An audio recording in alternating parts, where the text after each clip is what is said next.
quedó mal ya, si entramos. Siendo las 7 y monedas del viernes 19 de septiembre, tenemos el honor de recibir un invitado aquí en Mundo Interior, Jorge Fernández, un filósofo, un amigo que ha tenido una gran trayectoria y que tenemos el gusto de recibir, y es un honor para nosotros darle la palabra y decirles a todos que esto es Mundo Interior. Che, más importante que filósofo, que es poeta. Tiene 4 libros publicados. Pero ese es otro programa. Este programa es de filosofía. Bueno, dale. Bueno, que me hubieran avisado. Adelante, maestro. Sí, puedes bueno, retirar y volver al otro programa si querés. Sí, por eso. Yo le decía que puse un título, pero bueno, capaz que tiene que ver con lo contextual y no con el contenido. Es decir, el título es Dominó. Y bueno, qué sé yo. Capaz que por el horario, la forma de invitación se me ocurrió ese título, así que bueno. Voy a empezar leyendo un poema de Juan Gelman. ¿Cómo? ¿No jugás dominó en el club de jubilado de tu barrio? Todavía no estoy jubilado. Debe ser por eso, debe ser por eso. Jugaba dominó en el café de la esquina, por eso. Yo ya voy practicando la bocha, te digo. Así bueno, que, a mí no me da la cintura para eso, pero bueno, tanto ya. Hay que ir arrimando el bochín, así que bueno. Voy a empezar leyendo un poema, una poesía de Juan Gelman, que me haga de guardaespaldas para lo que voy a decir después. Así que bueno, entonces, con esto me pongo un poquito serio y la leo, y después les voy a plantear una pregunta para que conversemos. ¿Les parece bien? Bien. Especialmente andaba preocupado por el tiempo, la vida, otras cositas como ser, morir sin haberse alcanzado a sí mismo.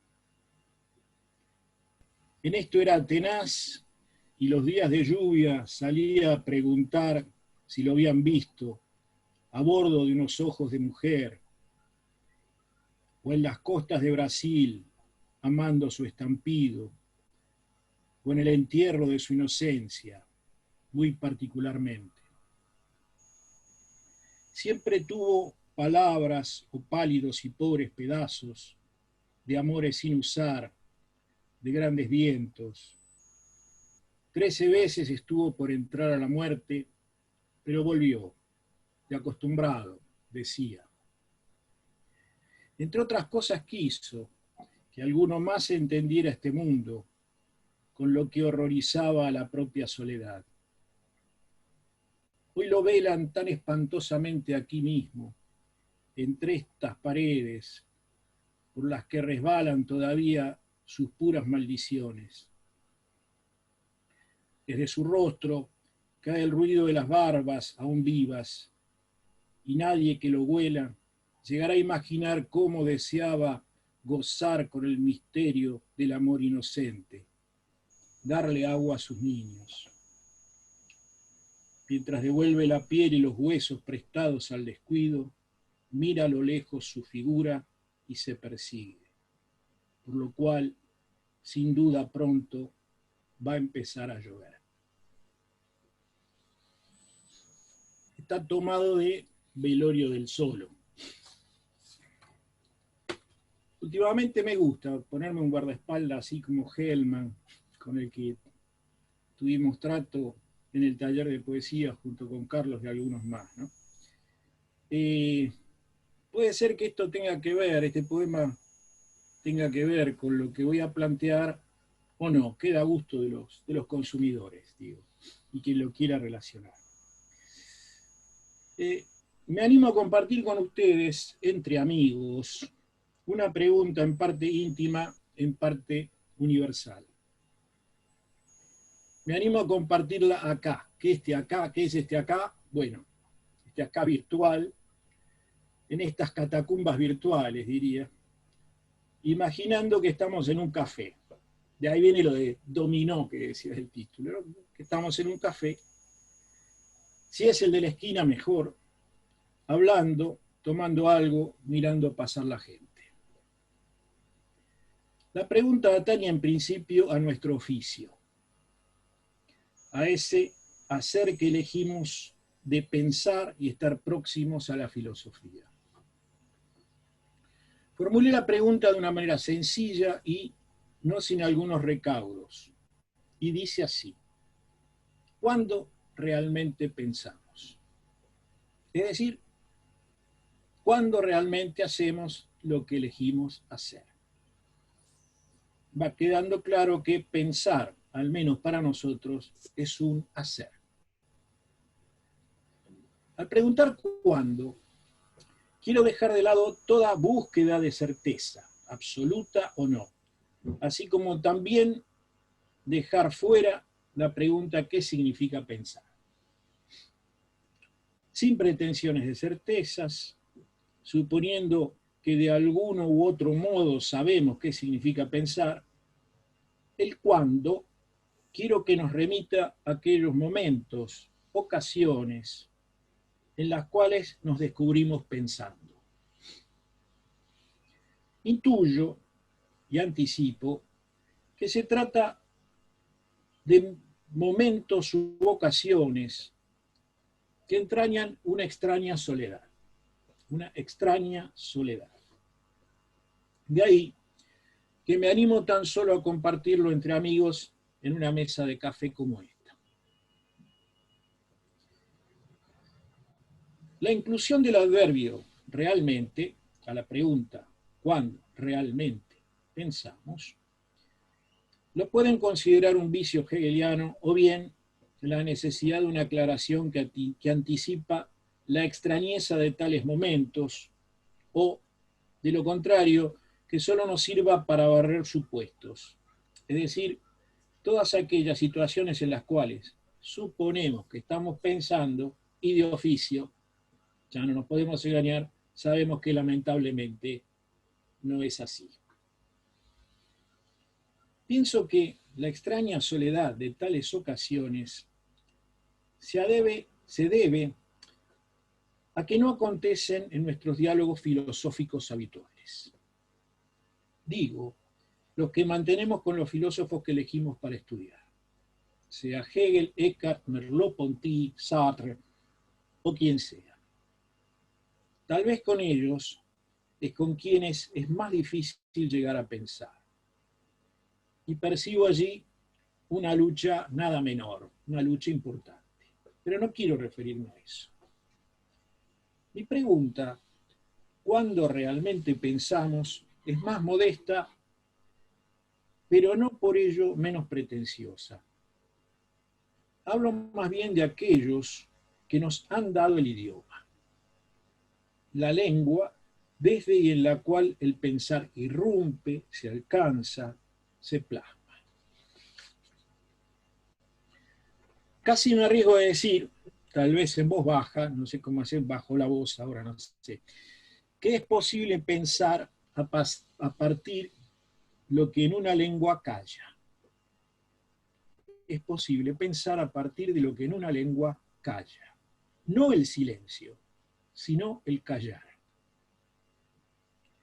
Toda lengua es ambigua, mestiza, diría. Su poder decir está sostenido por lo que en ella misma, lo que en la misma lengua calla. La ambigüedad es mestiza y eso me gusta mucho porque abomina de toda pureza, sea la de la raza o la del idioma.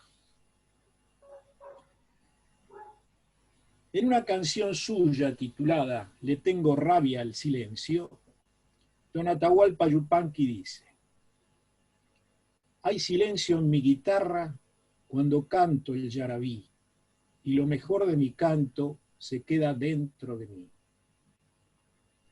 Quizás este rasgo propio del yarabí, que reúne en el canto poesía y guitarra, aquí Santi ves, nuevamente hacemos relación con la música, ayude al menos en algo a empezar a comprender a dónde apunto con mi pregunta.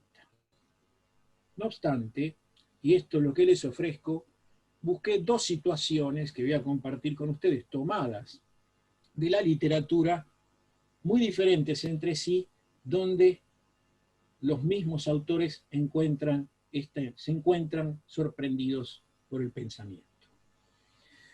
La primera la encontramos siguiendo los pasos perdidos de don Alejo Carpentier. Les leo.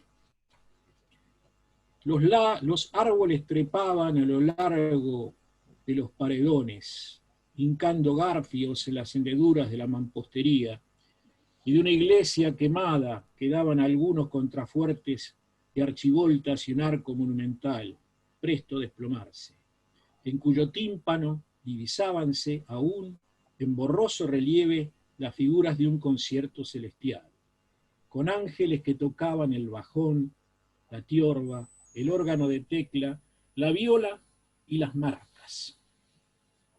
Esto último me dejó tan admirado que quise regresar al barco en busca de lápiz y papel para revelar al curador, por medio de algunos croquis, esta rara referencia organográfica. Pero en ese instante sonaron tambores y agudas flautas y varios diablos aparecieron en la esquina de la plaza, dirigiéndose a una mísera iglesia de yeso y ladrillo situada frente a la catedral incendiada. Los danzantes tenían las caras ocultas por paños negros, como los penitentes de cofradías cristianas. Avanzaban lentamente a saltos cortos, detrás de una suerte de esqueleto negro que hubiera podido oficiar de Belcebú, de misterio de la pasión, de tarde de los locos, por su máscara de y hocico de marrano.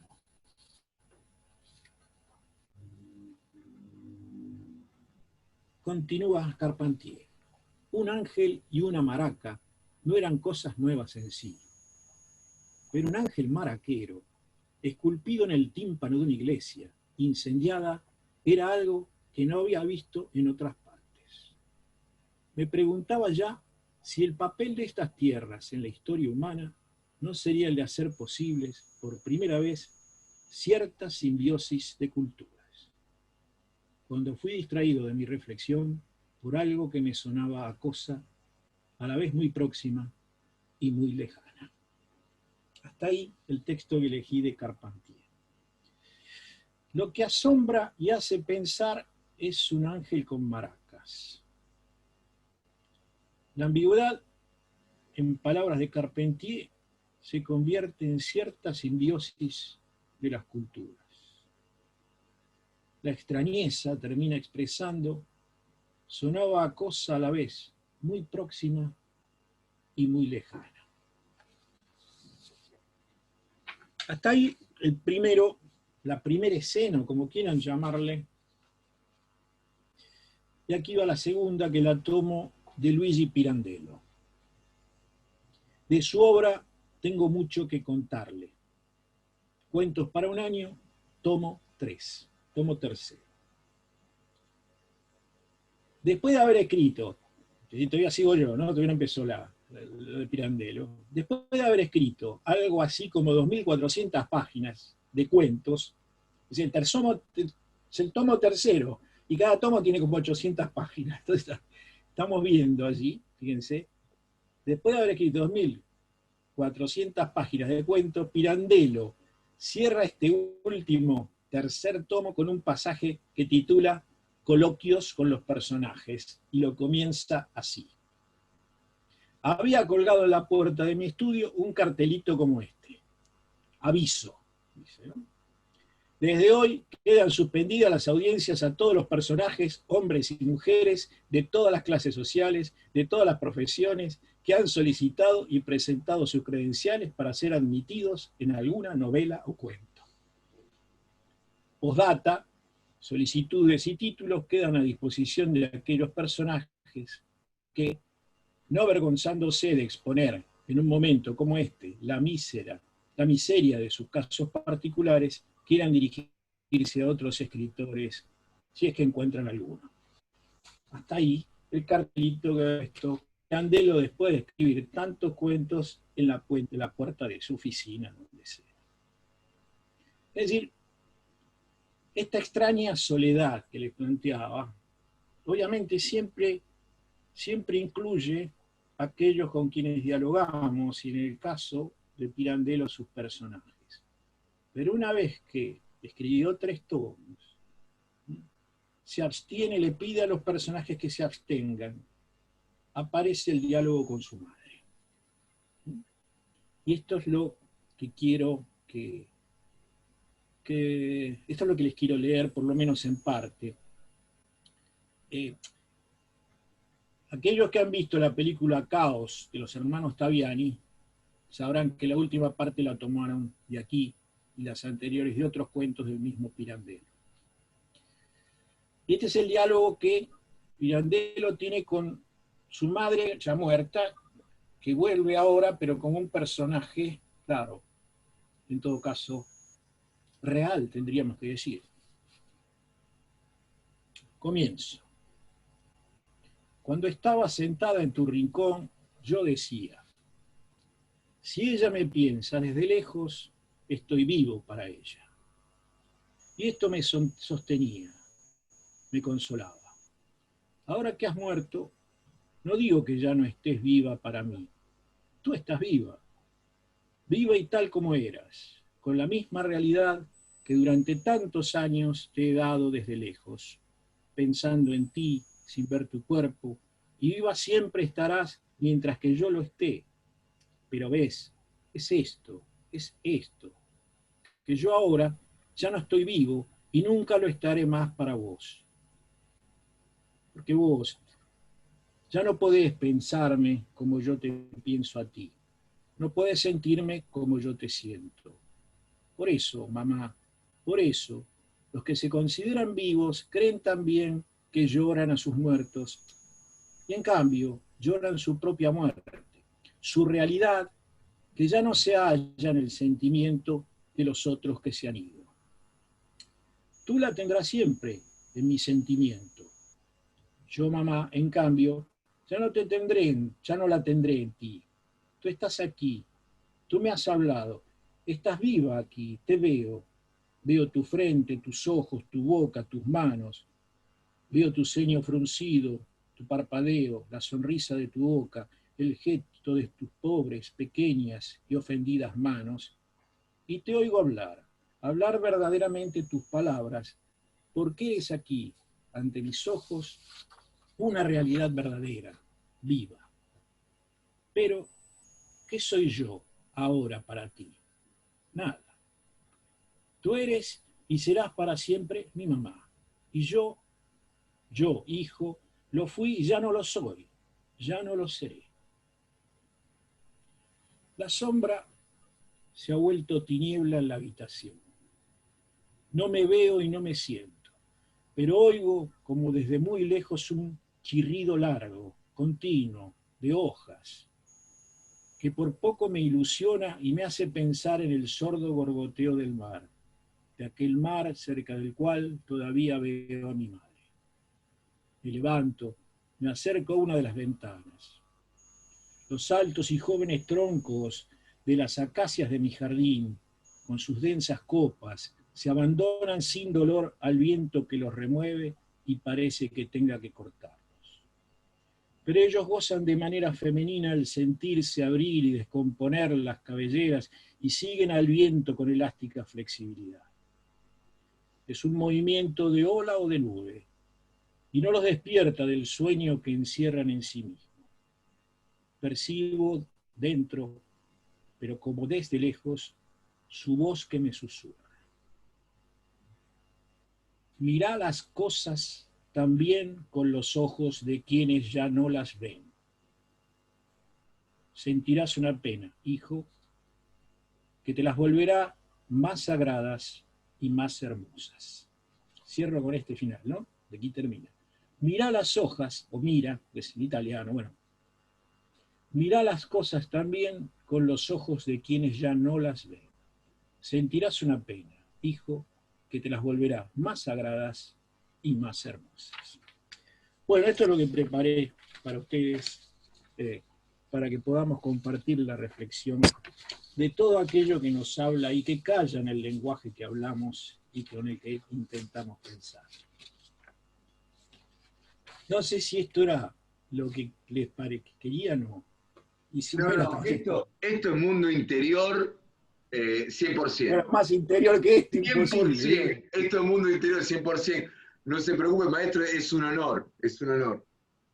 Ojalá tuviéramos tanta calidad. La verdad que los que trabajamos acá hacemos lo que podemos. Pero esto de verdad. Hace mucho tiempo que no leía a Luigi Pirandello. Hace muchos años, cuando vivía en Florencia, creo que fue la última vez que lo leí. Me quedé con el comienzo, que es lo que más me atrapó. Y seguí las lecturas muy de cerca con respecto al planteo inicial. Pero me gustaron, me interpelaron varias expresiones que tuviste que quizás podés un poco ampliar, digamos, para nosotros, que me gustaría, digamos, desentrañar un poco. Entiendo que lo que estamos planteando con este dominó es, de alguna manera, no lo sé, es lo que entendí, que hay una ambigüedad en el pensar y estamos buscando la naturaleza del pensar. Inicialmente un pensar un poco más, digamos, especulativo, y siento que después ya con la literatura y la poesía se entrañó un poco, digamos, se encarnó un poco. A mí me gustaría que nos cuentes un poco más sobre este pensar, que no es un pensar justamente especulativo, sino que es un hacer. Y que también este pensar que es un diálogo, y este pensar quizás que es realidad, que es como un pensar que hace realidad dialogando. Me gustaría que nos amplíes un poco o que corrijas mis interpretaciones, digamos.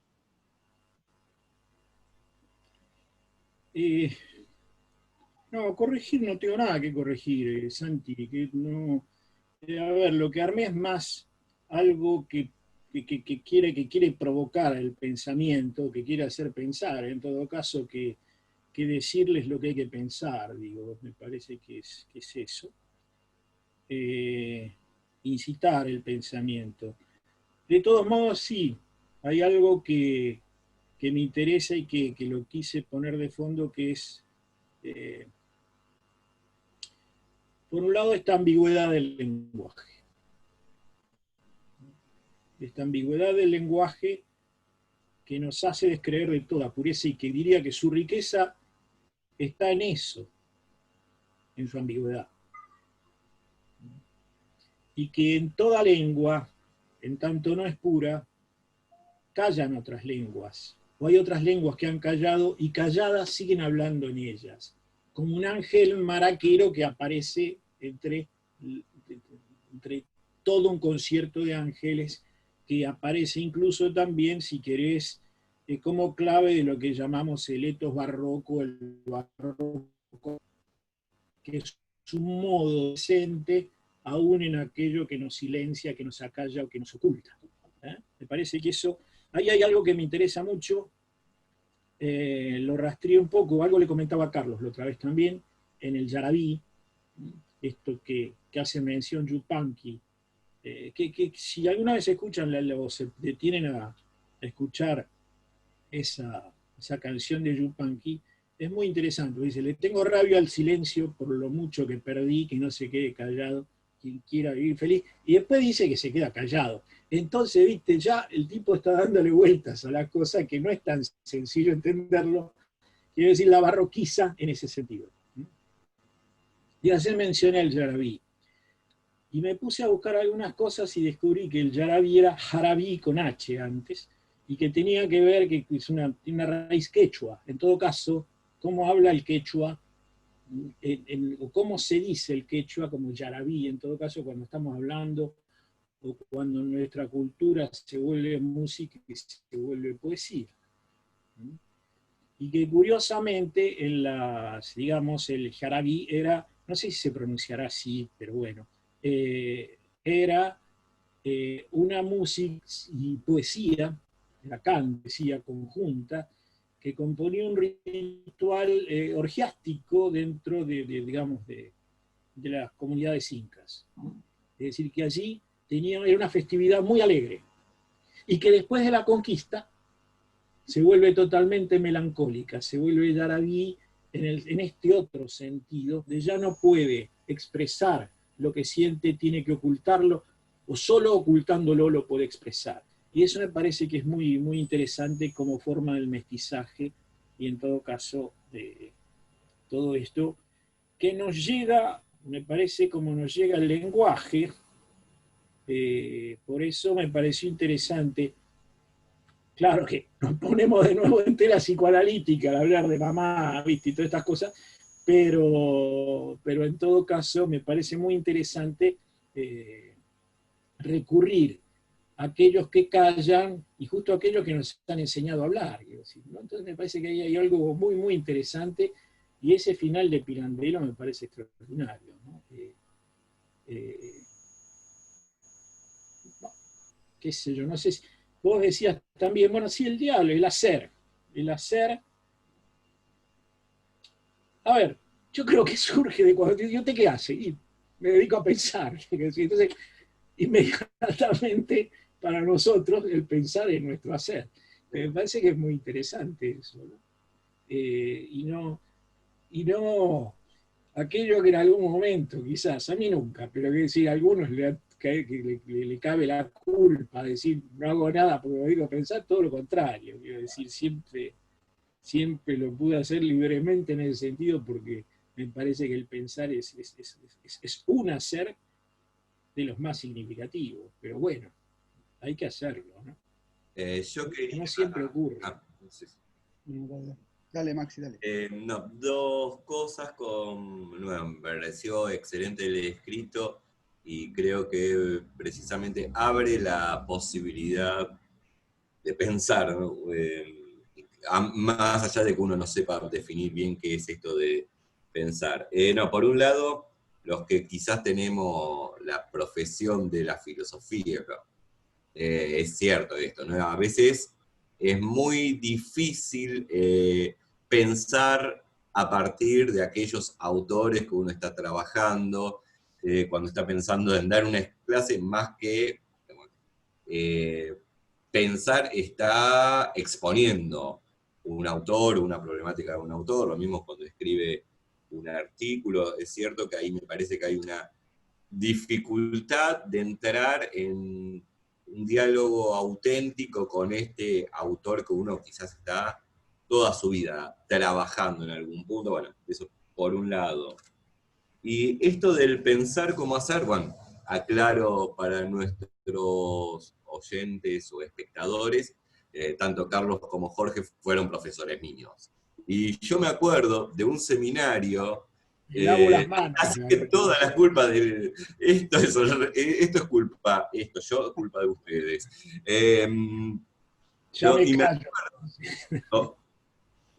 me acuerdo de algo que dijo Jorge en un seminario que cursé hace muchos años atrás, y si no lo dijo así, yo lo anoté así que puede ser responsabilidad mía. Y a mí me marcó mucho esa sentencia, que fue: pensar es hacer momento. Y ahí se vuelve, ahí hay un peso muy peso, una densidad, porque pensar es un hacer, y es un hacer que es, ¿qué es lo que hace? Si hace momento, hace algo que es inaprensible por un lado, pero al mismo tiempo con una densidad enorme. Yo creo que lo dijo, a ver, yo la nota la tomé de la clase de Jorge, eso estoy, pero no sé, por ahí si está mal. Así, pero yo lo tomé de otro lado también, así que quédate tranquilo, digo, ¿no? ¿Cómo? Que yo también lo tomé de otro lado, digo, no. Bueno, y me parece que hizo, ¿no? Maxi, O sea, es que cuando a Eckhart lo condenan en el siglo XIV, él escribe después un texto que se encontró muy tardíamente en una biblioteca en Soest, y en ese texto dice, bueno, a mí me están, más o menos así, me están condenando, pero esos fueron los que tomaron notas que copiaron mal, dice. Porque tomaban nota de sus textos, de lo que él hablaba, y entonces las repartían. Bueno, es para que cuando lo condenen a él, la culpa va a ser tuya. Como otra experiencia teniéndolos como profesor, yo me acuerdo, primer año de la carrera, Carlos nos dijo, si ustedes piensan que hacer filosofía es ir a congresos, escribir artículos, publicar libros, están equivocados. Y nos metió a Sócrates y el sacrificio, y que había que había que estar en un estado así de entrega absoluta a la filosofía. Con terminar esta cuestión de laburo. Y ahora que lo pienso, esas dos anécdotas están algo ligadas, ¿no? Fueron con varios años de diferencia. Esas dos anécdotas con respecto a Jorge y a Carlos, ¿no? Pensar cómo hacer momentos, y esto que acaba de decir, ¿no? Jorge acerca de, bueno, claro, estamos pensando cuando estamos leyendo a Sartre, en mi caso, hoy lo nombro de vuelta.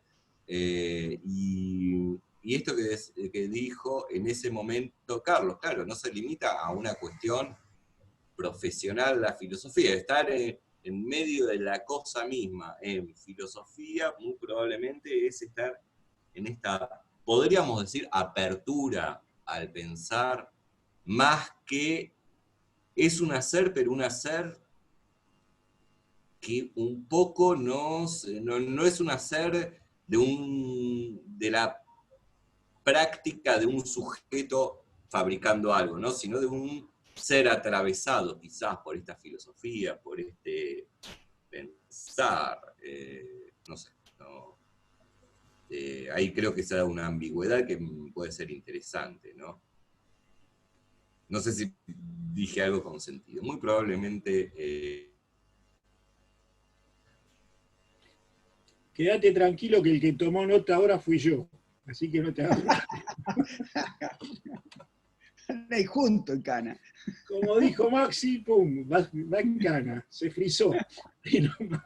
Se frizó. Yo tengo una pregunta, Jorge.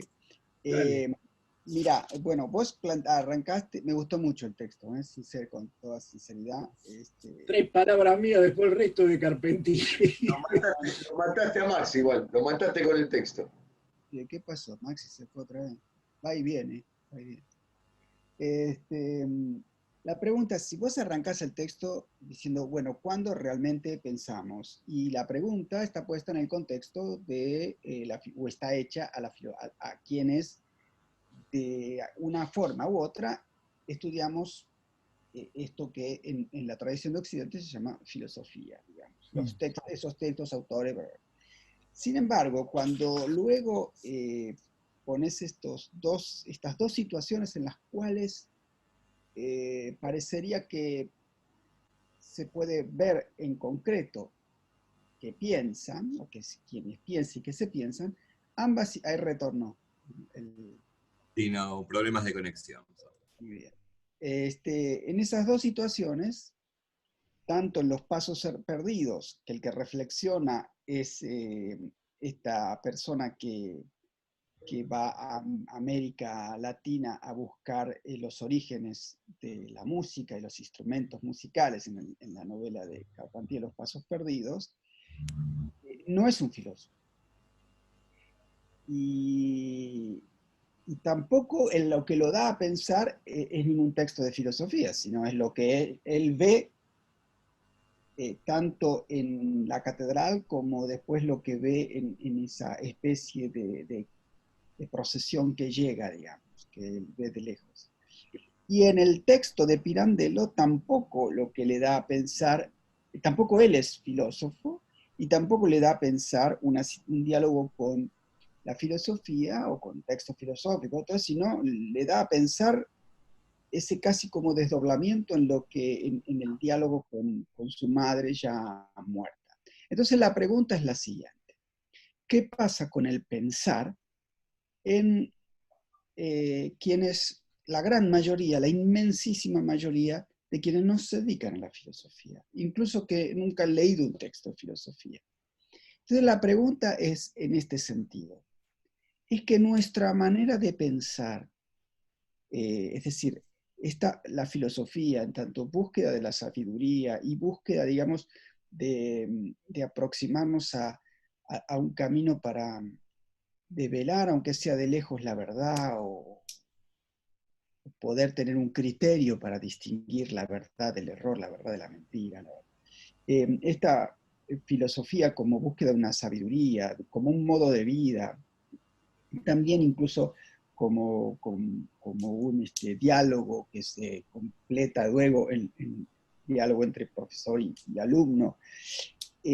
Eso se monta por sobre el pensar ordinario. ¿Existe ese pensar ordinario? Bueno, parecería que sí, porque además vos lo has puesto como ejemplo. Pero la filosofía, el pensar de la filosofía, ¿qué vínculo tiene con eso? O en realidad es deudora de eso. O en realidad es como Schopenhauer decía en el siglo XIX, bueno, todo hombre tiene una vocación metafísica y en ese sentido todo hombre está llamado a pensar. Quiero decir, el interés por la filosofía y este encuentro mundo interior quiere de alguna forma despertar ese interés o hacerse eco de ese interés. Es porque en el fondo la vocación a pensar, vocación casi como necesidad desde el interior, es de todo ser humano. ¿Y cómo se vincula eso con luego esto que en Occidente comenzó a llamarse filosofía?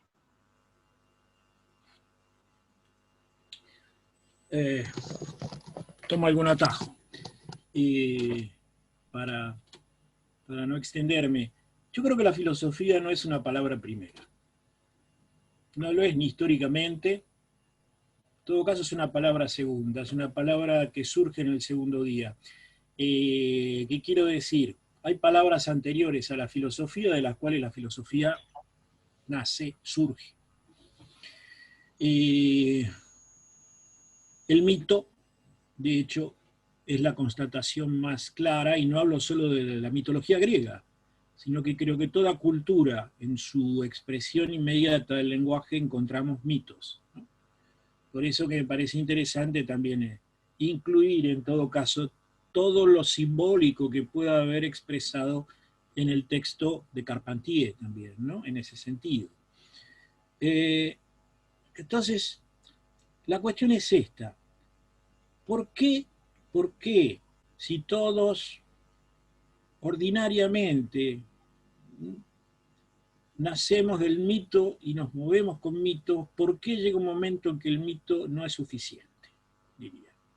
Y no es suficiente para una comunidad, no es suficiente para las personas, para algunas de estas personas que se animan a hacer frente a esa insuficiencia. Es decir, donde pareciera que aquello que el mito comprende, en el sentido de abarca, requiere empezar a ser esclarecido, requiere empezar a ser explicado, requiere empezar a ingresar, diría, en el mundo del concepto. Es decir, yo creo que justamente de ese límite de insuficiencia del mito, de los símbolos, que por eso no quieren decir que desaparezcan, sino que siguen teniendo un valor sumamente importante, y la filosofía tiene que tenerlo muy en cuenta eso. De allí surge la vocación filosófica. Es decir, de cómo encontrar la posibilidad incluso de poder plasmar en el concepto tanta sabiduría que hay contenida en el mito. Me parece que la filosofía en ese sentido abre un camino propio, por eso, en todo caso, abre un camino propio que de algún modo te diría, y decir, ¿por qué no partiste? Que de algún modo pensé que tu pregunta iba a ir, ¿por qué no partiste de textos filosóficos? Y quizás porque a la filosofía lo que más le hace pensar no proviene de textos filosóficos. Ahí está la memoria de la tragedia, está la memoria de la épica, está la memoria de la mitología impregnada en todo esto. Y bueno, y lo sabemos, que en todo caso también nuestra dedicación a la poesía, en tanto implica una instancia del lenguaje, de donde creo que se abreva filosóficamente y que me parece, por lo menos en mí, esa tarea es conjunta, ¿no? Ahora sí, son ámbitos que se distinguen entre sí y que obviamente el pensamiento tiene que ir dando cuenta de ellos. Quizás en este tema de la ambigüedad y del callar haya que ser sumamente cuidadoso, sobre todo con la explicitación del pensamiento. Por eso decía que no me interesaba que la pregunta se comprendiese en el sentido cartesiano, si quieren decir, de una búsqueda de una certeza absoluta, o la claridad de distinción del pensamiento. En todo caso, creo que también la filosofía tiene sus claroscuros y vive en ellos, ¿no? Lo que pasa es que sí, los vive en el plano del concepto y de las ideas, ¿no? Claro, pero Jorge, si uno repasa los textos de Platón, los diálogos, Sí. ¿no? Eso que Guardini llamaba una dramática filosófica. Sobre todo pongamos los primeros diálogos, digamos, sí. los diálogos más cercanos a la experiencia concreta del Sócrates Sí. histórico. Muchos de los interlocutores de Sócrates son personajes reales que no son filósofos. Por ejemplo, para hablar de un texto que es de alguna forma como una introducción a su pensamiento, que es el Alcibíades primero, ese texto dudoso si es de él o no, pero lo cierto es que es una introducción a su modo de pensar. El interlocutor, que es Alcibíades, después es un personaje histórico, bastante desagradable, pero es un joven que quiere hacer política, digamos, que quiere quiere hacer una carrera política en la democracia ateniense.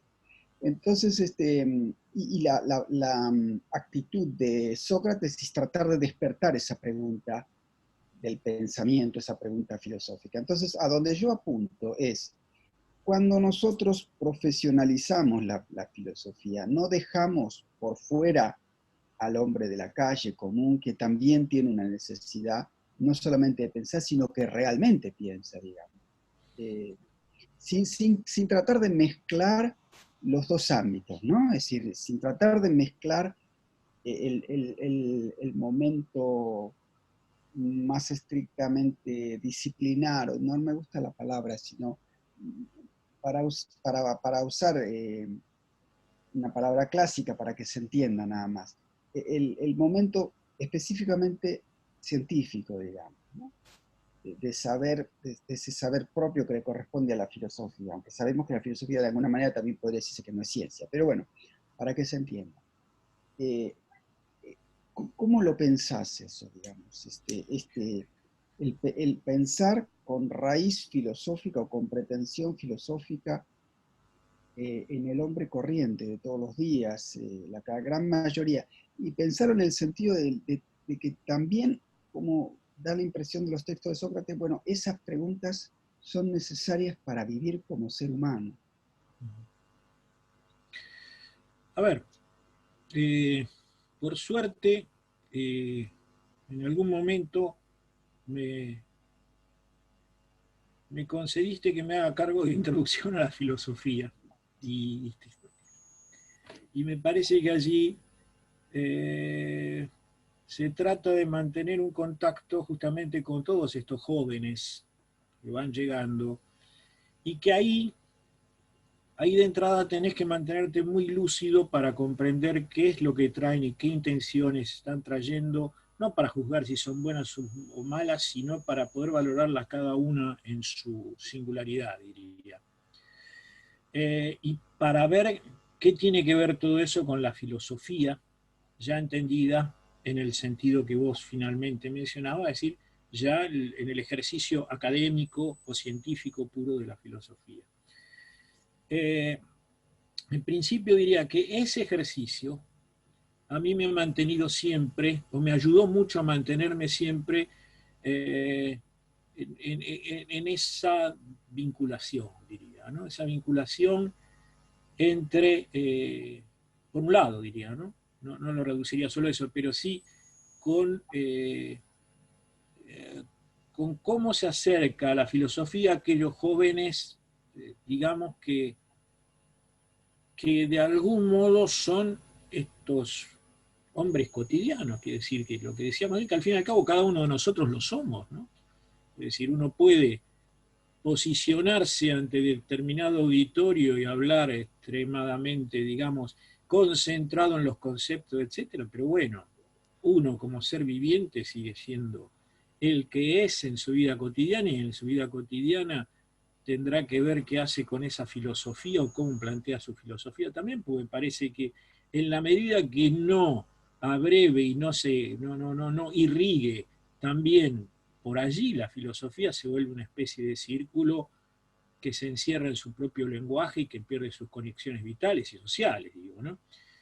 Con lo cual, te diría que, por un lado, esto, y lo juntaría con lo que te decía antes, es decir, con raíces del lenguaje anteriores de la filosofía, que son las que provienen del arte, y que me parece que eso también me permite a mí estar siempre interrogado por otras actividades humanas que tocan a la filosofía, pero que no tienen que ver directamente con lo que es la filosofía como ciencia, y que me parece que, a ver, yo usé dos palabras cuando dije, no dije nuestra profesión, en todo caso dije nuestro oficio. Yo creo que la filosofía es un oficio en este sentido, y en ese sentido es un hacer. Y un hacer nos, en todo caso. Creo que uno se va conformando en ese sentido, hasta qué punto lo logramos o no, cuánto logra irradiar, cuánto impregna, diría, por decirlo de algún modo, al hombre de la calle o al hombre común que cada uno de nosotros somos. Y bueno, yo quisiera que fuera más, ¿no? Quisiera que fuera más, pero bueno, bueno, creo que en estas cosas uno también dice cuánto tiempo le tengo que dedicar a la escritura y a la vida académica, y cuánto de esto valdría la pena estar diciéndolo también de otro modo, donde otro público escuche, donde otra gente, y dialogar con otra gente, porque me parece que el sentido común no le viene a la filosofía de la academia, justamente, sino que le viene justamente de su contacto con el hombre común, con el hombre de todos los días que son, ¿no? Y el riesgo es perderlo. No sé si logro contestarte, por lo menos desde mi perspectiva y de mi modo de vivenciarlo, ¿no? Que creo que tiene que ver, en principio, con, qué sé yo, te diría casi como estrategia psicológica, no dejar de ser aquel pibe que de algún modo se acercó a la filosofía en su momento. Es decir, tenés que dejarlo de ser, porque pasás a ser profesional, pero mantenerlo, digamos, vivo en el sentido de sus intenciones. A mí no me interesó la filosofía por la política, qué sé yo. Quizás me arrimó más la poesía a la filosofía, pero con un interés netamente filosófico. Nunca me interesó estudiar letras tampoco.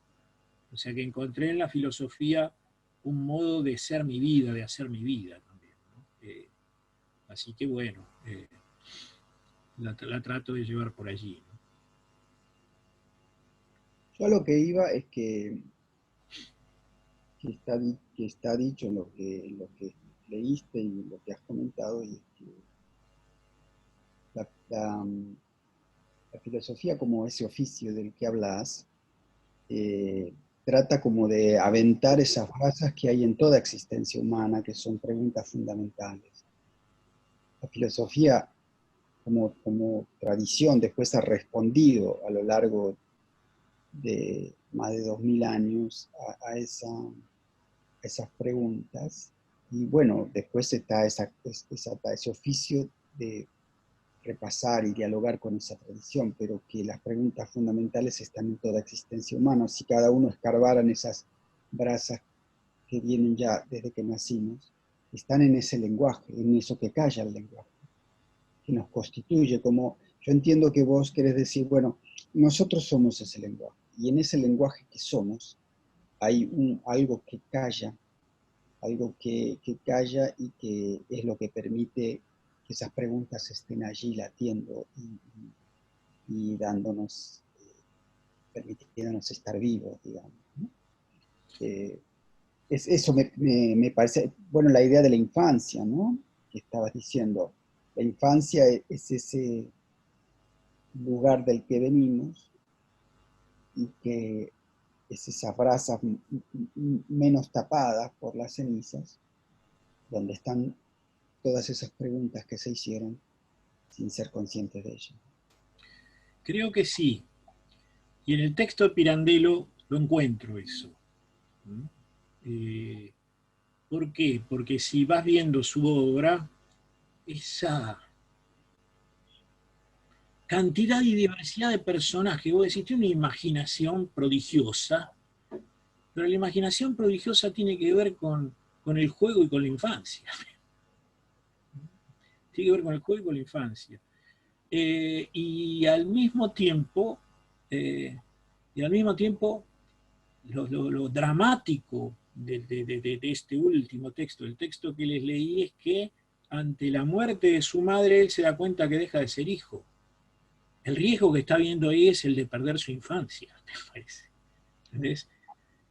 Y es interesante lo que le hace decir a la madre, o lo que la madre le dice como imaginación de él en ese diálogo, que es extraordinario, ¿no? De mirar a través de los ojos también de los que ya no ven. Me parece extraordinario eso, ¿no? Porque de algún modo me parece que es el modo como ingresamos en el lenguaje. Por eso quizá la poesía fue representada muchas veces como ciega, ¿no? Es decir, Homero es representado como ciego, digamos, ¿no? Porque a través de esa ceguera puede verse mucho, esa ceguera que ve y que escribe, y puede verse mucho de lo que no podemos ver con nuestros ojos. Bueno, también al parecer, Carlos, lo que vos evocás en la pregunta que le haces a Jorge no es solo con respecto a la ceguera, sino también mudo, ¿no? Como que hay algo que se calla, hay algo que nos... Digo mudo en el sentido de aquello que no se puede decir. Creo que eso que no se puede decir es lo que me encantó que dijo Jorge, que dijo que no es la filosofía no es la primera palabra. Yo tenía un amigo que me decía, justamente un italiano que me decía, ma negro, la filosofia viene il lunedì, la partita si gioca la domenica y la filosofía viene el lunedì, ¿no? Como que hay algo que ocurre antes, hay algo no visto, no oído, que ocurre antes que la filosofía viene a indagar, a interpelar, quizás a desentrañar, o en términos por ahí más heideggerianos, viene a descubrir, ¿no? A descubrir aquello que precede a la filosofía. Creo que eso que no se ve, eso que se calla, es la gracia de hacer lo que hacemos, ¿no? Como oficio. Lo pienso seriamente, porque esa distinción que haces vos, Jorge, de que la filosofía es un oficio, creo que cuando se vuelve profesión estamos más desde del sofisma, digamos, desde la sofística, es decir, esa cuestión profesional, ¿no? Que desde el amor. Porque en el fondo, filosofía, ¿no? Es el amor a la sabiduría, y la sofía, la sofística, lo que le falta es el amor. Lo que le falta a la profesión sofística de argumentar, de estructurar argumentos y pasarlos por verdaderos aquellos que no lo son, en el fondo lo que le falta es el amor, es decir, la dedicación, el oficio, la entrega, ¿no? Y por ahí es un poco eso, entregarse a aquello que en algún momento fue callado, entregarse a aquello que no se ve, entregarse a un gran riesgo, creo que siempre vivimos los que nos dedicamos a esto en una incertidumbre fascinante, digamos, pero sobre todo es un oficio arriesgado, es un oficio, como le dirían ahora, un deporte de máximo riesgo, digamos, ¿no? Del riesgo, el riesgo de que justamente alguna vez lo hablamos acá en Mundo Interior con Horacio, el tema de que en el fondo no tenga sentido, de que cuando vayamos a descubrir aquello que había antes de nuestra palabra filosófica, no haya nada, ¿no? Porque hay algo y no más bien nada, y cuando vayamos a ver aquello que no vimos, no sea nada. Ese es el riesgo, vivir en el riesgo de que en el fondo lo que estamos haciendo no tenga sentido.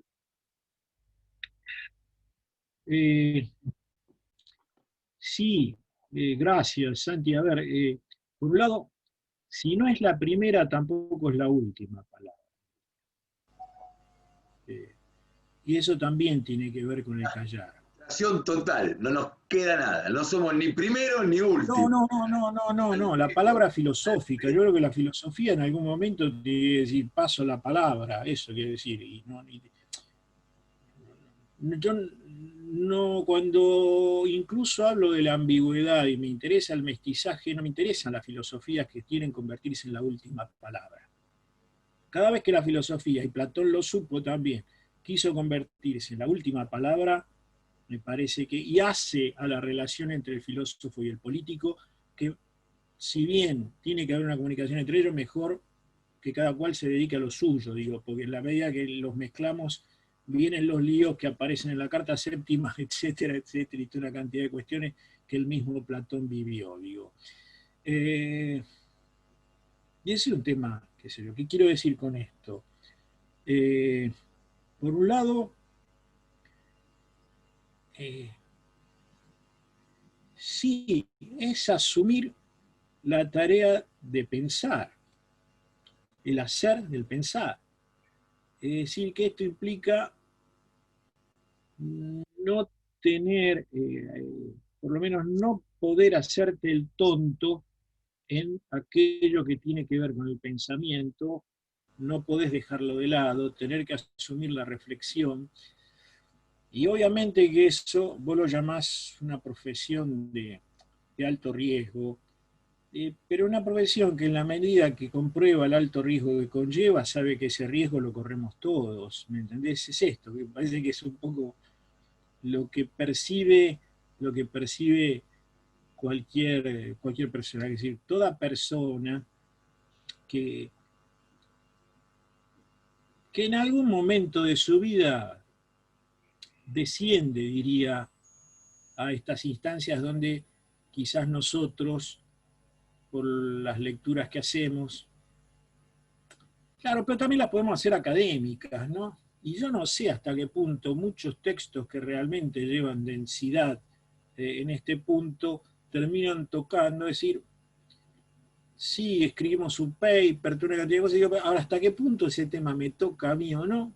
Digo, a veces también se pierde eso y me parece, ese me parece más peligroso, eso me parece más peligroso, ¿no? Que después no me termino encontrando lo que estoy diciendo, lo que estoy haciendo, digo, ¿no? Eso me parece sumamente peligroso. En cambio, vos hiciste la relación con los sofistas, y creo que sí, el callar creo que enseñaría mucho por ese lado. Sobre todo cuando vemos toda una cantidad de palabreríos cotidianos que decís, te agotan, de dónde surgen, a dónde van. Digo que, pero a ver, que agotan el lenguaje en cuanto tal, ¿no? Es decir, aquello que decían que la palabra es como una moneda, que en la medida que pasa de mano en mano va perdiendo significado, y después sí, ¿quién le da de nuevo significado a la palabra, ¿no? Y creo que lo vivimos muchas veces en este sentido, socialmente, políticamente también, y que el callar en esto me parece que incuba por lo menos una sabiduría realmente, o algo de la sabiduría que me parece que puede ser, me resulta interesante. No el callar absoluto, no el no hablar, no estoy diciendo eso. Estoy diciendo que justamente, a ver, me va interesando en este momento los pensadores que alcanzan a ver, y por eso esto de Pirandello también, alcanzan a ver también el límite de su obra. Y creo que ahí me parece una cuestión interesante, porque ahí es donde encontrás justamente esto que estoy queriendo significar con el callar. ¿Hasta dónde alcanzó? Porque si no, es como que quedamos creyendo que todo filósofo alcanzó el absoluto. Y ni Hegel, digo, ¿no? En todo caso, si los que siempre lo pusieron por ahí, digo, ¿no? Así que me parece que el otro día leía también un reportaje a Jean-Luc Nancy y le preguntaban, bueno, ¿qué hay? Hay filosofía. Pero decir que hay filosofía no quiere decir que hay Hegel, que hay Kant, que hay Eckhart, que hay Sartre, sino que en todo ese conjunto y en todo ese movimiento hay filosofía. Y bueno, quiero decir, en todo caso, habrá que echar mano a eso, porque si no, pareciera que nos quedamos sin acervo, nos quedamos sin capacidad de reflexión, sin idea, ¿no? Y ahí estamos nosotros, no para ser hegeliano, eckartiano o sartriano, sino para ver cada cual desde donde está, qué es lo que alcanza a pensar, ¿no? Pero bueno.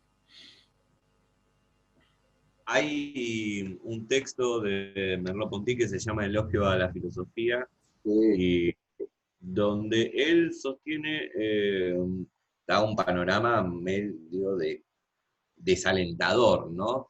Y dice que la filosofía encerrada en los claustros terminó siendo una adherencia partidaria.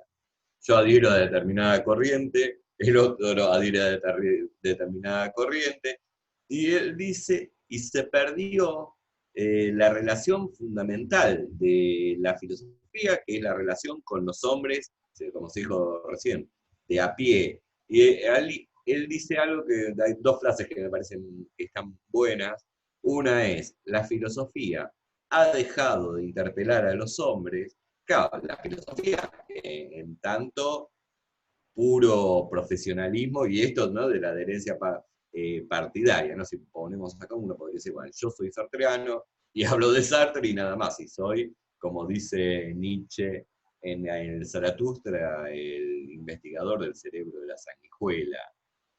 Y por otro lado, volviendo a alguna cuestión que dijo Carlos, él sostiene como alternativa a este hundimiento de la filosofía es el recordar a Sócrates, volver a esta relación originaria del filósofo con la polis que estaría encarnado en Sócrates. Igualmente creo que habría que encontrar una suerte de dialéctica entre esas dos posiciones, ¿no? Hay una cuestión profesional, académica, bueno, uno hace, ¿no? Y por otro lado, bueno, lo otro, de que algo nos sirve interpelando. Y para el que decías decir una cosa más, cuando Santiago habló de riesgo, ¿no? Hay una canción de Aute, que después hace Silvio Rodríguez, que dice, parafraseo, siempre creí que vivir era vértigo y no una carrera. Me parece interesante para pensar la filosofía, ¿no? Obviamente que sí, después uno hace una carrera, todos los que estamos acá hicimos una carrera, pero que aquello originario es el vértigo. Quizás la filosofía y el pensar como un vértigo. Por ahí no hay nada, ¿no? Sobre ese abismo que nos produce el vértigo, pero bueno, no perder nunca esa instancia de vértigo, ¿no? Obviamente, repito, vas a una carrera y vas haciendo cosas, pero el originario creo que es ese vértigo, ¿no? Eso, nada. Jorge, yo tengo dos preguntas. Ah, perdón. No, dale. Está vinculado con Maxi. Bueno, no sé cómo estamos de tiempo. ¿Cómo estamos de tiempo? Hacia el final, pero vamos a hacer las preguntas y cerramos. Vale, y cierra Eldia. Esa cita maravillosa que hiciste de Pirandello dice de que cuando la madre le dice, mira las cosas con los ojos de los que no la ven. ¿Sí? ¿Quiénes son los que no ven? ¿Quiénes son los que no ven? En el caso del ejemplo de Pirandello, es su madre que está muerta, y no ve porque está muerta, porque no está. ¿Quiénes son los que no ven? ¿Solamente ellos? ¿Los que ya no están aquí con nosotros? ¿O quiénes otros también podrían pensarse que no ven? Y la segunda pregunta es, ¿cómo podemos saber que nuestro mirar las cosas con los ojos de lo que no ven no es simplemente un invento nuestro? Es decir, ¿cómo sacarnos los ojos para poder ver con los del otro? ¿Cómo despojarnos de nuestra vista para poder ver con los ojos del otro? Lo que decía Maxi, bueno, no solamente interpelar al otro, sino sentirnos interpelados por los ojos del otro, eso requiere sacarnos nuestros ojos, ¿no? ¿Sí? ¿Cómo es eso?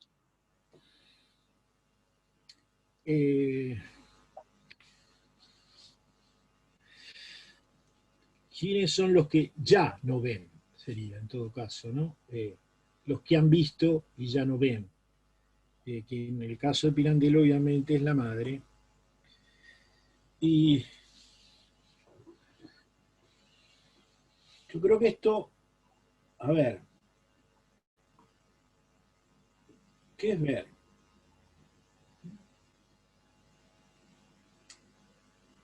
En todo caso, ver también significa pensar, ¿sí? Dentro de lo que estamos diciendo.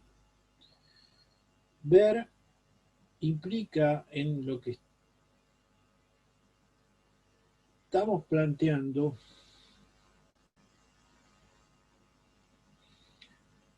una direccionalidad del pensamiento también. Y al mismo tiempo nos es dada, pero no que nos es dada en el conjunto, sino que nos es dada desde una forma que tiene que ver con nuestra infancia, con nuestra educación, con nuestro idioma materno, con toda una cantidad de cuestiones donde ahí empezamos a ver. ¿Está?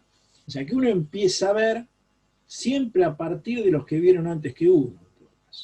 Y esto tiene que ver con el lenguaje muchas veces, y obviamente sabemos que la hermenéutica lo ha tomado en este plan y lo ha trabajado y se convierte en una de sus claves también, ¿no?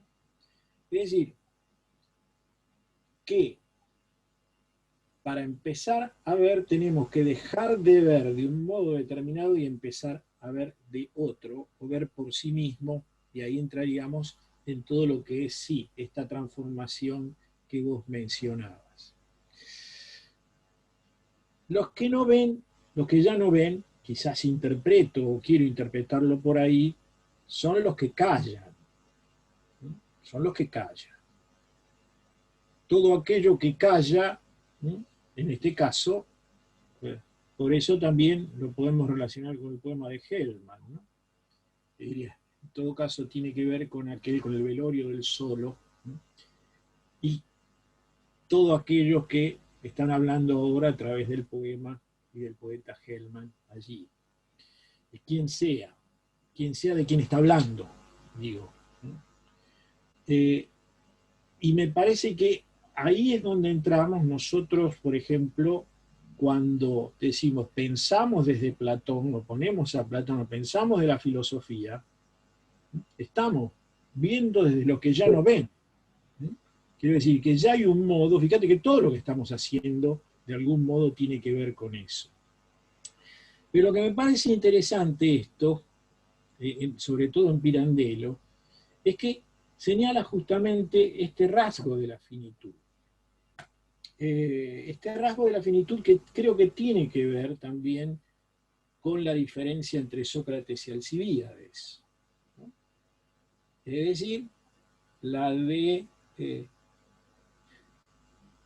claro, la respuesta de Sócrates es muy fuerte cuando contesta Alcibíades, vos te crees que soy mucho, y te voy a decir soy nada, ¿no? Es decir, ¿qué ves? Y que la vista de la inteligencia empieza a crecer cuando la vista de los ojos decrece, ¿no? Es decir, está poniendo allí Sócrates a Alcibíades esta comparación, diría, evolutiva o de maduración o de experiencia, en todo caso, que creo que es la que está puesta en juego allí, ¿no?